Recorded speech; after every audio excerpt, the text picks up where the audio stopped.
भारत के विकास के लिए काम करें और उस काम की शुरुआत आज जो काइट संस्था के लोगों ने की है और जिस प्रकार से यहाँ आकर लोगों ने सहयोग किया, सपोर्ट किया है, रक्तदान किया है, इसकी मैं सराहना करता हूँ। इसी काम को आगे बढ़ाने की आवश्यकता है। इससे ही भारत मजबूत होगा, इससे हिंदू मजबूत होगा, इससे ही मुसलमान मजबूत होगा और इससे हम सब मजबूत होंगे।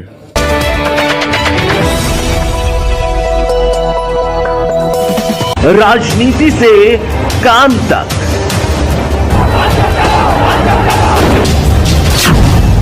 अपराध से अंजाम तक, खेत से खलिहान तक, अब हर खबर पर होगी हमारी नजर। पाइए सीधा अपने मोबाइल पर। मैं हूं मौर्य कुमार गौतम, आपका अपना न्यूज रिपोर्टर। देखते रहें गांव शहर की खबर और जुड़े रहें सिटी न्यूज इंडिया वन के साथ। हमारे चैनल को लाइक करें, शेयर करें और सब्सक्राइब करना ना भूलें। जनता पार्टी के राष्ट्रीय अध्यक्ष हैं अल्पसंख्यक मोर्चा से। भाजपा सरकार नए नए कानून ला रही है। एक तरफ करते हैं कि भाईचारे की बात, हिंदू मुस्लिम सिख ईसाई आपस में सब भाई भाई। आखिर जो नए नए कानून आ रहे हैं इससे आम लोगों को क्या फ़ायदा हो रहा है?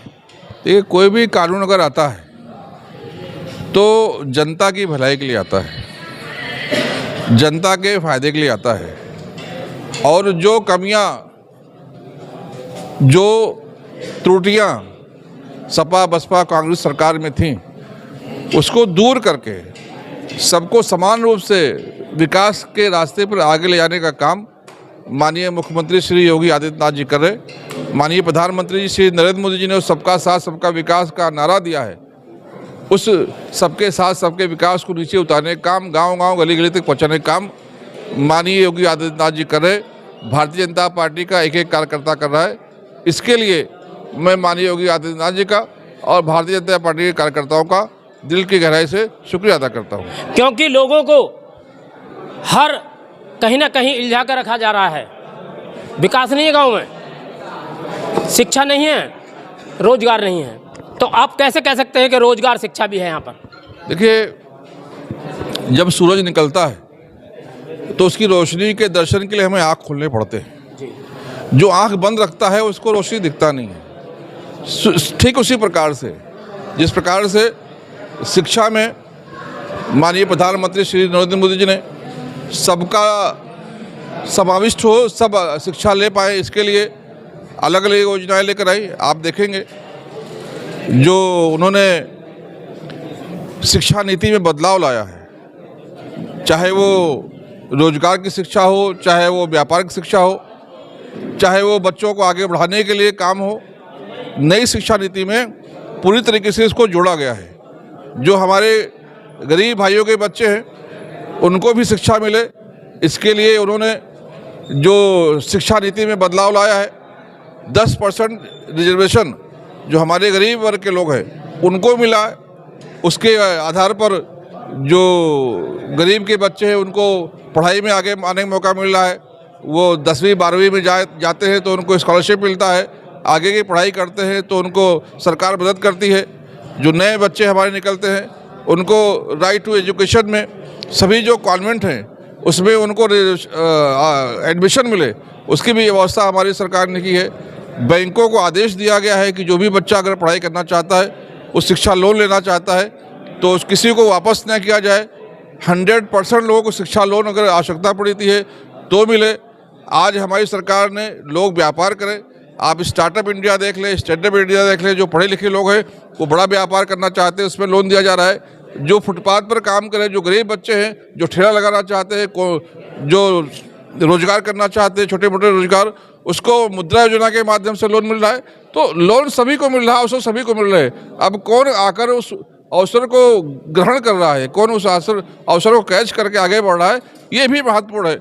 मैं आपके माध्यम से उन सभी नौजवानों को कहना चाहूँगा कि चाहे आपको शिक्षा में कोई दिक्कत जा रही है, चाहे आपको कोई रोजगार में दिक्कत जा रही है, आप विरोधियों के हाथ में जाकर उनका हथियार ना बने। क्योंकि विरोधी तो चाहते हैं कि आप गरीब रहें।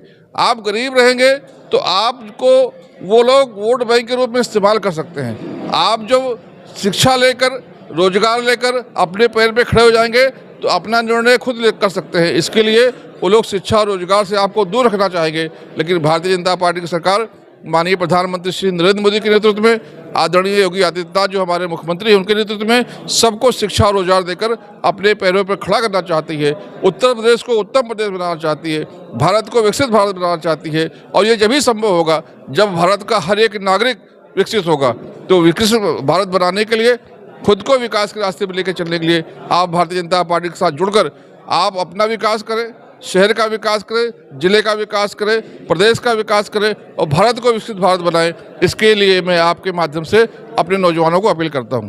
सर, मेरा अहम सवाल, भारत देश में सब भाईचारे के साथ रहते हैं, लेकिन जगह जगह हिंदू सम्मेलन हो रहे हैं, इसका क्या तात्पर्य है? मेरा ऐसा मानना है कि भारत में हिंदू सम्मेलन होंगे, मुस्लिम सम्मेलन होंगे, क्रिश्चियन सम्मेलन होंगे, भारतीय सम्मेलन होंगे, यही तो होंगे। सम्मेलन करके सब संगठित हों, संगठित होकर सब लोग विकास के रास्ते पर चलकर भारत को विकसित भारत बनाएं। इससे अच्छा और काम क्या हो सकता है? इसको लोग सम्मेलनों को, लोगों का जो एकत्रीकरण हो रहा है उसको लेकर जो एक अफवाह फैलाकर लोगों को, नागरिकों को गुमराह करने का काम कर रहे हैं, इससे हमें बचने की आवश्यकता है। सर, अभी देखा जा रहा है कि यहाँ पर जो है यूजीसी को लेकर के आप शिक्षा की बात कर रहे हैं, शिक्षा, विकास, रोजगार, और यूजीसी बिल को लेकर के पूरे देश में हाहाकार मचा है। तो कहाँ शिक्षा मिलेगी, कहाँ रोजगार मिलेगा, कहाँ विकास मिलेगा? अब इसमें यूजीसी और रोजगार से क्या लेन देन है? यूजीसी जो बना था उसमें जो अमेंडमेंट आया था वो इसलिए आया था कि जो अपर क्लास के बच्चे हैं, जो ओबीसी के बच्चे हैं, उनके ऊपर भी अन्याय ना हो। जो हमारे एसटी एससी के बच्चे हैं उनके ऊपर भी अन्याय ना हो, सबको सुरक्षा के दायरे में लाया जाए, इसके लिए कानून लाया गया था। और अभी उस कानून पे जो सुप्रीम कोर्ट है उसने रोक भी लगाया हुआ है। तो वो चर्चा का विषय है, वो लोग चर्चा करके उसमें सबका साथ सबका विकास शामिल हो, ऐसे कानून को लाने का काम करेंगे। तो मुझे लगता है कि इसको ज़्यादा उलझाने के बजाय, ज़्यादा इसको हिंदू मुस्लिम और तनाव वाले चश्मे से देखने के बजाय सब लोगों को जो अच्छे काम हैं उसमें साथ देने की आवश्यकता है। मैं आपके माध्यम से हापुड़ के सभी जनता से अपील करूंगा कि आप सब मिलकर हापुड़ के विकास के लिए, प्रदेश के विकास के लिए, भारत के विकास के लिए काम करें। और उस काम की शुरुआत आज जो काइट संस्था के लोगों ने की है और जिस प्रकार से यहाँ आकर लोगों ने सहयोग किया, सपोर्ट किया है, रक्तदान किया है, इसकी मैं सराहना करता हूँ। इसी काम को आगे बढ़ाने की आवश्यकता है। इससे ही भारत मजबूत होगा, इससे हिंदू मजबूत होगा, इससे ही मुसलमान मजबूत होगा और इससे हम सब मजबूत होंगे।